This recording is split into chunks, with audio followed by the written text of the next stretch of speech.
Hi students, welcome in A to Z chemistry. इस video में हम लोग पढ़ने जा रहे हैं chemical properties of metal.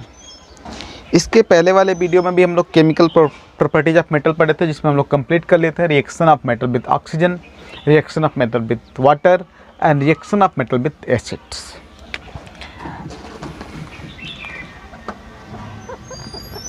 Reaction of metals with acids. हमने आप लोगों को बताया था कि जो एसिड्स होते हैं वो दो टाइप के होते हैं, oxidising acid and reducing acids. Oxidising acids means ऐसे एसिड्स जो ऑक्सो एसिड होते हैं, जो नॉन मेटल ऑक्साइड के हाइड्रोलिसिस से बने होते हैं।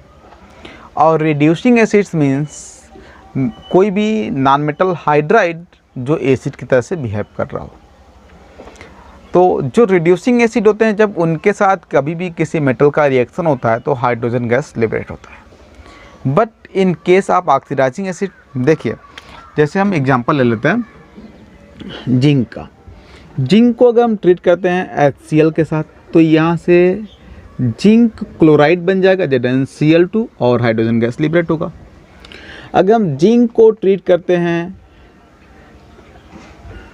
HBr के साथ तो यहाँ से ZnBr2 बन जाएगा और हाइड्रोजन गैस लिबरेट होगा। लेकिन अगर हम जिंक को ट्रीट करें H2SO4 के साथ तो अगर ये डाइल्यूट है तो बनेगा जिंक सल्फेट और हाइड्रोजन गैस। वेरी डाइल्यूट होगा तब, नहीं तो फिर ये अलग तरीके से रिएक्ट करेगा, क्योंकि ये एसिड भी है और ऑक्सीडाइजिंग एजेंट भी है। जैसे अगर हम कॉपर को ट्रीट करते हैं HCl के साथ नो रिएक्शन, कॉपर को ट्रीट करते हैं HBr के साथ नो रिएक्शन। लेकिन अगर हम कॉपर को H2SO4 के साथ ट्रीट करें तो रिएक्शन होगा। क्या होगा ये समझिए। कॉपर जब H2SO4 से रिएक्ट करेगा तो H2SO4 एक एसिड भी है और ऑक्सीडाइजिंग एजेंट भी है। एक का as a acid copper hydrogen को डिस्प्लेस नहीं कर सकता, क्योंकि हाइड्रोजन कॉपर से लेस रिएक्टिव है, इसलिए रिएक्ट नहीं कर रहा है। लेकिन अगर हम कॉपर को देखें तो एक रिड्यूसिंग एजेंट और H2SO4 एक ऑक्सीडाइजिंग एजेंट, तो H2SO4 क्या करेगा, कॉपर को ऑक्सीडाइज करेगा, कॉपर का ऑक्साइड बन जाएगा और ये खुद रिड्यूस हो जाएगा, इससे बन जाएगा H2O एंड SO2। ये बन गया कॉपर का ऑक्साइड। ये जो CuO बना, CuO is basic in nature. Copper oxide या किसी भी मेटल का ऑक्साइड बेसिक होता है, तो ये बेस है और ये बना कहाँ, एसिड के सॉल्यूशन में। तो जो एसिड का सॉल्यूशन है ये इस बेस को न्यूट्रलाइज करेगा और इससे बन जाएगा कॉपर सल्फेट और water. This is neutralisation reaction. एक बेस है और ये एक एसिड है। देखिए आप एक बीकर लिए होंगे और उस बीकर में सल्फ्यूरिक एसिड ऐड करेंगे और इसमें कॉपर ऐड करेंगे, तो जो कॉपर है जब ये कॉपर ऑक्साइड में कन्वर्ट हो गया तो जो बचा हुआ सल्फ्यूरिक एसिड है वो फिर से इससे रिएक्ट करेगा और वो इसको न्यूट्रलाइज करके कॉपर सल्फेट बना लेगा। तो जब आप ओवरऑल रिएक्शन देखेंगे, यानी कि इन दोनों का सम करेंगे, तो आपको मिलेगा copper plus sulphuric acid give copper sulphate plus H2O plus SO2। ये ओवरऑल रिएक्शन मिलेगा। मतलब यहाँ पे देखिए कहीं हाइड्रोजन गैस लिबरेट नहीं हुआ, SO2 गैस लिबरेट हुआ और जो हाइड्रोजन लिबरेट हो रहा था वो ऑक्सीडाइज होकर वाटर में कन्वर्ट हो गया। तो जब ऑक्सीडाइजिंग एसिड होते हैं तो हाइड्रोजन गैस लिबरेट नहीं होता। इसी तरह का रिएक्शन नाइट्रिक एसिड के साथ भी होता है। तो ये आप लोग समझ लेंगे कि oxidising acid less reactive metal के साथ भी रिएक्ट कर लेते हैं। बिल्कुल इनर्ट के साथ नहीं रिएक्ट करेगा कोई भी एसिड, जैसे गोल्ड, प्लेटिनम और सिल्वर के साथ कोई एसिड रिएक्ट नहीं करेगा, क्योंकि ये इनर्ट मेटल है। बाकी जो लेस रिएक्टिव मेटल्स हैं उनके साथ भी ऑक्सीडाइजिंग एसिड का रिएक्शन होता है, लेकिन हाइड्रा एसिड या रिड्यूसिंग एसिड का रिएक्शन इनके साथ, इस तरह के मेटल के साथ नहीं होता है। ये क्यों रिएक्ट कर रहा है? कॉपर सल्फ्यूरिक एसिड से रिएक्ट कर रहा है, लेकिन HCl से रिएक्ट नहीं कर रहा है, HBr से रिएक्ट नहीं कर रहा है। इसका रीज़न, तो इसका रीज़न समझने के लिए आप लोग को पढ़ना पड़ेगा activity series of metals, metals की एक्टिविटी सीरीज। तो उसके लिए आप समझेंगे पहले डिस्प्लेसमेंट रिएक्शन, तब हमको समझ में आएगा activity series. Next thing, reaction of metals with halogens. Metals halogen के साथ रिएक्ट करके हैलाइड बनाते हैं, जैसे सोडियम क्लोरीन के साथ NaCl बनाएगा, पोटेशियम ब्रोमीन के साथ NaBr बनाएगा, कैल्शियम ब्रोमीन के साथ CaBr2 बनाएगा, एल्युमिनियम Cl2 के साथ AlCl3 का फॉर्मेशन करेगा, लेकिन ये ओनली सरफेस पे बनेगा। तो इस तरह से जो मेटल्स हैं ये रिएक्ट करते हैं हाइड्रोजन के साथ और बनाते हैं मेटल हैलाइड। जो रिएक्टिव मेटल्स हैं वो नॉर्मल टेम्परेचर पे रिएक्ट कर लेते हैं, जिनकी रिएक्टिविटी कम है जैसे कॉपर, जिंक, आयरन, इनको हीट करने के बाद तब ये रिएक्ट करते हैं, विदाउट हीटिंग ये रिएक्ट नहीं करते हैं। जैसे अगर हमको ट्रीट करना है जिंक को Cl2 के साथ और ZnCl2 बनाना है, तो यहाँ पे हमको हीट करने की आवश्यकता होगी, लेकिन इनमें हमको हीट करने की आवश्यकता है, सिंपली ट्रीट की रिएक्शन हो जाएगा नॉर्मल टेम्परेचर पे भी। तो these are reaction of metal with halogen. इसमें मेटल हैलाइड का फॉर्मेशन होता है। जिस मेटल की रिएक्टिविटी लो है उसको उसमें मेटल हैलाइड और मेटल एंड हैलाइड के मिक्सचर को हीट करना पड़ेगा, और जिसमें रिएक्टिविटी अब मेटल हाई है उसमें आप नॉर्मल टेम्परेचर पे रिएक्शन परफॉर्म कर सकते हो। नेक्स्ट थिंग देखिए, reaction of metal with hydrogen. Metal with hydrogen,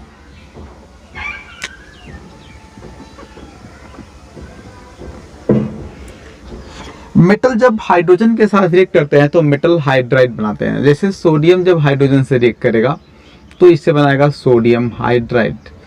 देखिए मेटल हाइड्राइड में जो हाइड्रोजन होता है वो H- के फॉर्म में होता है।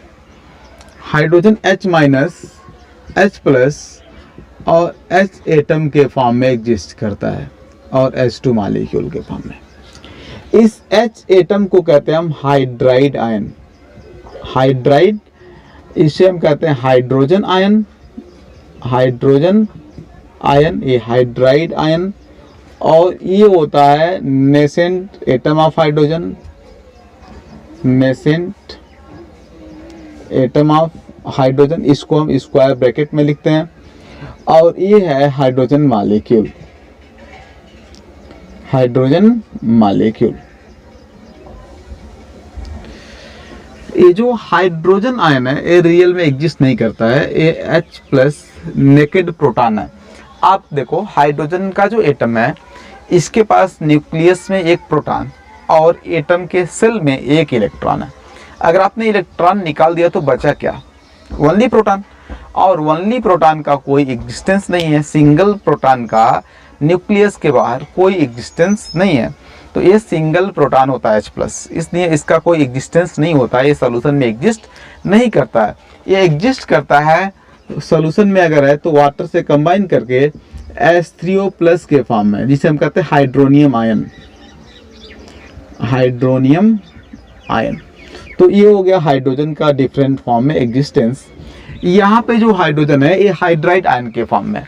तो जब भी मेटल से हाइड्रोजन का रिएक्शन होगा तो मेटल हाइड्राइड का फॉर्मेशन होगा, जिसमें हाइड्रोजन हाइड्राइड आयन के फॉर्म में एग्जिस्ट करेंगे।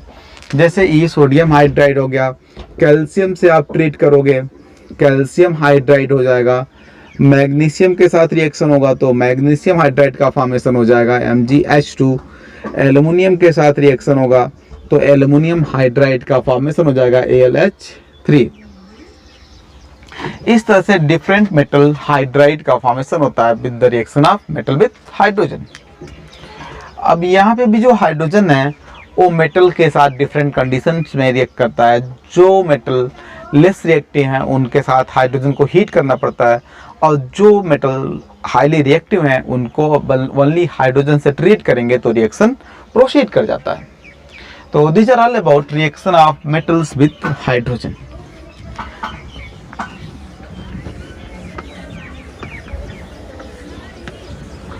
तो अभी हमने आपको बताया कि मेटल हाइड्राइड में, जैसे सोडियम हाइड्राइड है, इसमें जो हाइड्रोजन है वो H- के फॉर्म में है और सोडियम Na+ के फॉर्म में। इसको अगर हम एक्सपेरिमेंटली प्रूव करना चाहते हैं कि हाइड्रोजन यहाँ पे H- के फॉर्म में ही है, H+ के फॉर्म में नहीं है, तो इसको प्रूफ करने के लिए हम क्या करेंगे, मोल्टेन सोडियम हाइड्राइड का इलेक्ट्रोलिसिस, मतलब इसको पहले मेल्ट कर लेंगे। मेल्ट करके जो इसका लिक्विड स्टेज मिलेगा हमको, इसमें हम मेटल रॉड डिप करेंगे और एक रॉड को पॉजिटिव और एक रॉड को नेगेटिव इलेक्ट्रोड से कनेक्ट करके इलेक्ट्रिसिटी पास करेंगे। तो ये पॉजिटिव इलेक्ट्रोड जो है ये एनोड है और ये कैथोड है। तो जब हम इलेक्ट्रिसिटी पास करेंगे तो हम देखेंगे कि जो हाइड्रोजन है ये अपोजिट चार्ज इलेक्ट्रोड की तरफ जाएगा और जब यहाँ जाएगा तो H- के फॉर्म में है, ये H2 के फॉर्म में चेंज होगा और 2 इलेक्ट्रॉन लॉस करेगा। तो ये H2 गैस यहाँ से निकलेगा। तो अगर H2 गैस एनोड से निकल रहा है, इसका मतलब हाइड्रोजन नेगेटिव आयन के फॉर्म में। अगर H2 गैस कैथोड से निकल रहा है तो हाइड्रोजन पॉजिटिव आयन के फॉर्म में, जैसा कि HCl में होगा। अगर आप HCl का इलेक्ट्रोलिसिस करें, मतलब यहाँ पे जो 2 मेटल रॉड लगा दिया आपने, एक पॉजिटिव और एक नेगेटिव, एनोड एंड कैथोड, और इसमें पास कर दिया इलेक्ट्रिसिटी, तो आप देखेंगे यहाँ पे जो H+ होता है ये मूव करेगा नेगेटिव इलेक्ट्रोड की तरफ और यहाँ से H2 गैस लिबरेट होगा। तो जो हाइड्रोजन गैस है ये कहाँ से लिबरेट होगा, कैथोड से, और यहाँ पे हाइड्रोजन गैस कहाँ से लिबरेट हो रहा है, एनोड से। तो इस ऑब्जर्वेशन के बेसिस पे आप कह सकते हो कि मेटल हाइड्राइड में हाइड्रोजन H- के फॉर्म में है और नॉन मेटल हाइड्राइड में हाइड्रोजन H+ के फॉर्म में होता है, जैसा कि HCl, HBr, HI में देखने को मिलता है। तो ये हो गया मेटल हाइड्राइड। अब इसके बाद देखिए हमको देखना है displacement reaction and activity series, यानी कि reaction of metals with metal salt solution of other metal, salt solution of other metal. जैसे देखिए हम सोडियम सल्फेट लेते हैं और इसको ट्रीट कर देते हैं मैग्नीशियम के साथ, तो कोई रिएक्शन नहीं होगा। लेकिन अगर हम मैग्नीशियम सल्फेट लेते हैं और इसको ट्रीट करते हैं सोडियम के साथ, तो यहाँ सोडियम सल्फेट और मैग्नीशियम बन जाता है। तो इसका मतलब ये हुआ कि सोडियम मैग्नीशियम को उसके साल्ट से डिस्प्लेस कर सकता है, लेकिन मैग्नीशियम सोडियम को उसके साल्ट से डिस्प्लेस नहीं कर सकता है। अब यहाँ पे जो सोडियम सल्फेट बना, जो मैग्नीशियम सल्फेट है, अगर हम इसको ट्रीट करें MgSO4 को जिंक के साथ, तो हम देखेंगे रिएक्शन नहीं होगा। लेकिन अगर हम जिंक सल्फेट लें और इसमें ऐड करें मैग्नीशियम, तो हम देखेंगे रिएक्शन हो रहा है और इससे बन जा रहा है MgSO4 प्लस जिंक।